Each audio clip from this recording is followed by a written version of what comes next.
You know, I know what you're thinking. Everybody's trying to unwrap this in their head. What is it exactly we have? Well, we're all in the same boat. We're trying to put this together. I mean, what we know, the amount of trauma, 2 people dead, 1 person seriously injured, but the motive is still not clear. You know, what pushed our 19-year-old Florida State student into this, we do not know yet.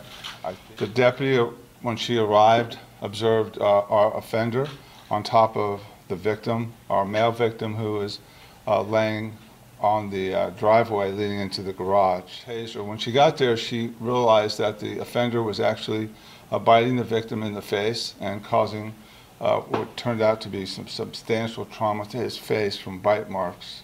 She deployed her taser. She used her taser, shot the suspect with the taser. It did not work. She took a hold of him and tried to pull him off, but he was exhibiting abnormal levels of strength, had no shirt on. If you see his picture later, you'll see he's fairly muscular. Within a few minutes, our second deputy arrived. It was a two deputy unit, and they got out, and nothing was working. They were using all the force that they were able to muster physically. I think the question's going to come up later. Why did they not shoot the suspect? I can answer that right now and save you the question. The angles were extremely dangerous, and had there been a gunshot, it could have hit the victim. The male victim did expire on the scene and was not transported. Excuse me. The deputies then went inside the garage and found the dead male's wife, and she was also deceased. It was apparent that both victims were attacked in the garage. If you've gone by the house, you'll see it's a three-bedroom, 2-bath stucco house right there on Kokomo. The neighbors say that both victims were known to sit in the garage with the door open. It does appear from the scene that that's exactly what happened. As the investigators worked through the night, it was very obvious that there was an enormous amount of violence inside that garage. And the suspect lived with his mother a few miles away. His father lived in the immediate neighborhood. From every indication, there is no connection between the victims and the suspect.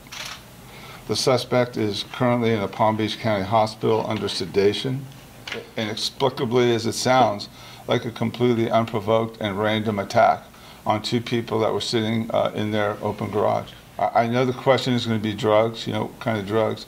The original screening at the hospital, which they look for some of our more common drugs that cause overdoses, heroin, methamphetamines, cocaines, were not in his body. We will be doing sampling of his blood to see if there was flocka or bath salts. Both of those are known to cause what we call the excited deliriums. And he did have some indications that we might be working with that. He had taken off some of his clothes, but not all of his clothes.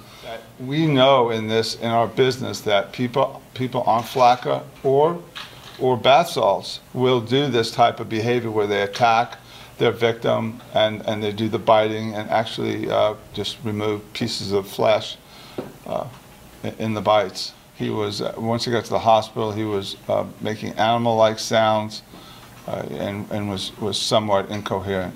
The question is, at what point did our Good Samaritan neighbor across the street walk in? We don't know exactly what he saw, and he's not been able to give us a real statement yet, but he did see the assault. He did try to intervene. He did the best he could. The suspect in this case apparently was abnormally strong, so getting that excited delirium type increased adrenaline strength. He looked to me, I saw a picture of him with in shorts fishing. He looked fairly muscular.